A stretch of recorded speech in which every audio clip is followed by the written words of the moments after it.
100 feet ahead. What a contribution! So we met up with Johnny and Roger today, and they're both locals from San Diego. It's been really fun hanging out with them. They've been showing us all over the city and taking us to some of the best places that San Diego has to offer. It would have been really hard to get from place to place without their help, so we're fortunate that they offered to show us around.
This is a statue of Juan Rodriguez Cabrillo, who led the first European expedition to explore what is now the west coast of the United States.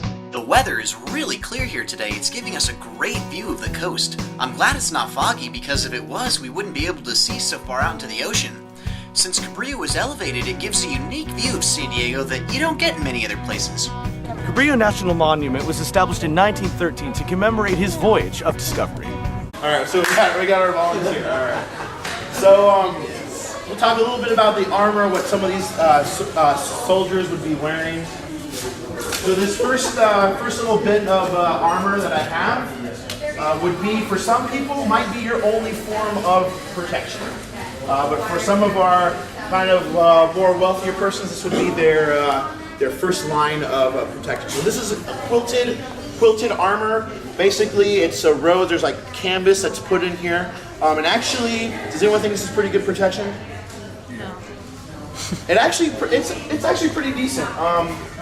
There was a documented case where a soldier had 2 arrows, shot at him, and they did not penetrate his skin. The next one is going to be your chainmail. All right. Job done. And what you want to do is this is your head. That's where your head goes in, and their arms are there, so you can dive right in there. Die. And this is about, I think it's about 17 pounds. Oh. That's a piece of cake. All right. Okay, so how does it feel now? Does it feel pretty good? Pretty good. All right. Now, obviously, when it's dispersing when it's dispersed, your weight can carry it. If you hold it in a big clump, pretty heavy, but this is pretty good. Now, in terms of its protection, all right. Yes. I'm not gonna stab you, but so basically, this chainmail is pretty good for cuts, for slicing, all right, and even for stabbing as well. Yes. It's not gonna get, the point isn't gonna be able to get all the way through there. Maybe if someone had a really fine tip like arrow or something, could penetrate this, but for how it's made, points really can't get in through there. So this is kind of a little hat that you would wear, just a little more cushion and protection for your helmet and chainmail. All right. Oh man. So I'm gonna get you loaded on there. Hey, it's like this is great. Dragon Slayer. How much did the soldier Yeah, Dragon Slayer D, right? What's that? How much did the soldier weigh?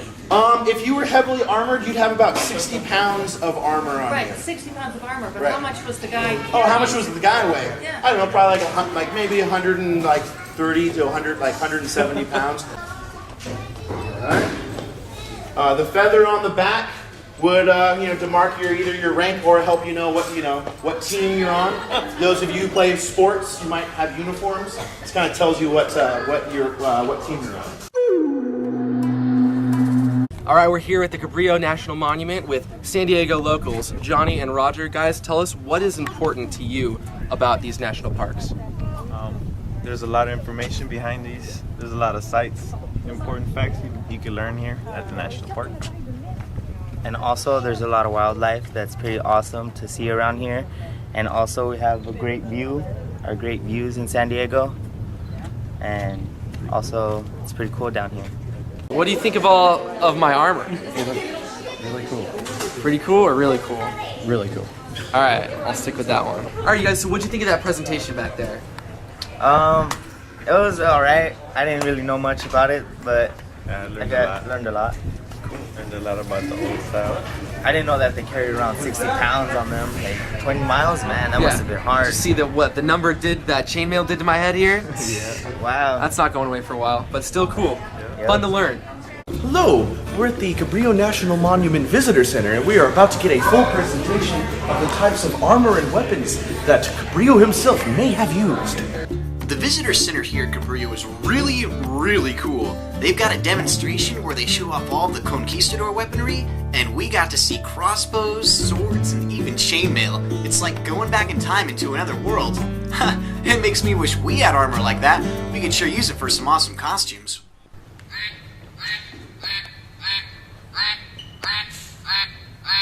Basically, we're just going to kind of talk a little bit about sailing life, coming to the Americas, and what it would be like on board a ship in 1542. So look at common things that we all do, things that we do on a daily basis would have to be done.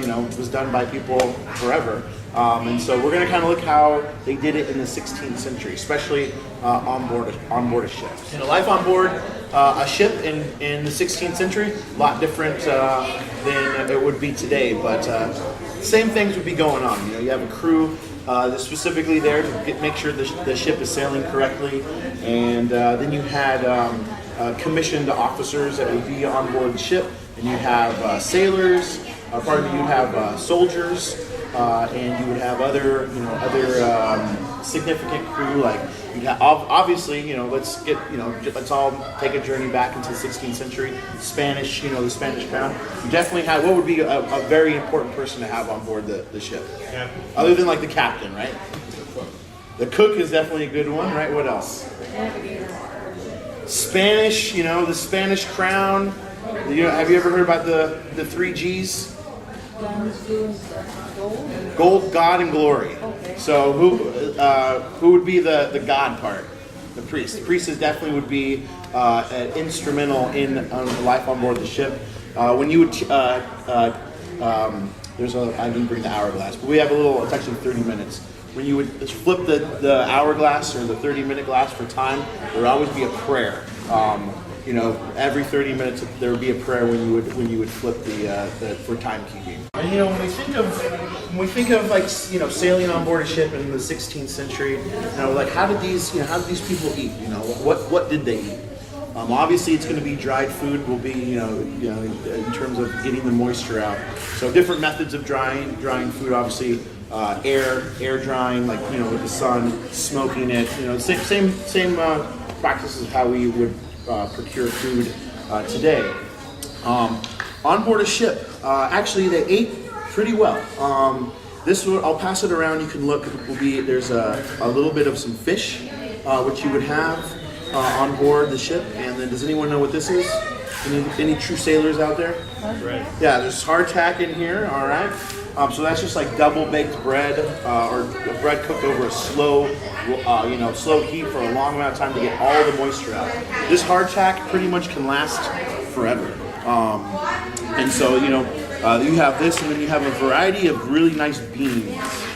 So when I pass this around, you can look at all the beans and things like that. What you're looking at would be about 4,000 calories of food. 4,000 calories is a pretty decent amount of food. What sailors would do when they get their rations, the bosun mate, or would it be a bosun mate, or who would be the rationer on board a ship? Do you know? Bosun mate. So the bosun mate would take care of the food rations as well, as many different functions on board the ship. And basically, what would happen is you boil some water and kind of just throw all this stuff in there, reintroduce moisture back into it. The hardtack would kind of get into a soft soupy consistency, so it'd be kind of like a big porridge kind of mix. But what some sailors would do, they would, friendships would happen on board the ship, or before before you jump on board a ship, and you kind of would group together and put everything in a big pot that's been, cooking, and you kind of, eat this all day long, kind of thing. If they fish, A lot of, when we associate like sailing, we think fishing, oh, they must have done a lot of fishing. One, sometimes boats were moving a little too quickly to effectively fish, and pretty much you had to work when you're on board the ship. So it was actually, your focus was life on board the ship, making sure the ship was safe to get you to where you needed to go. There was, there was new land opportunity in Spain at the time. Pretty much land was kind of real estate was a big thing. And so if you were from a well-to-do family, you were like a young son, land went to the firstborn. And so if you were second or third born, you kind of out of luck. So what was there for lastborn in Spain at that time? Well, it was jumping on board a ship and trying to find land, riches over in these new discoveries. So you had a lot of Spanish. Young Spanish, kids, pretty much. A lot of times when we think of soldiers, we don't think of like a 6-year-old or a 7-year-old or 8-year-old. But you would have been, if you were under the Spanish rule at the time, once you got of age, which was about 6 years old, you would start training for fighting to protect the king, or the king or the queen. We imagine this stuff.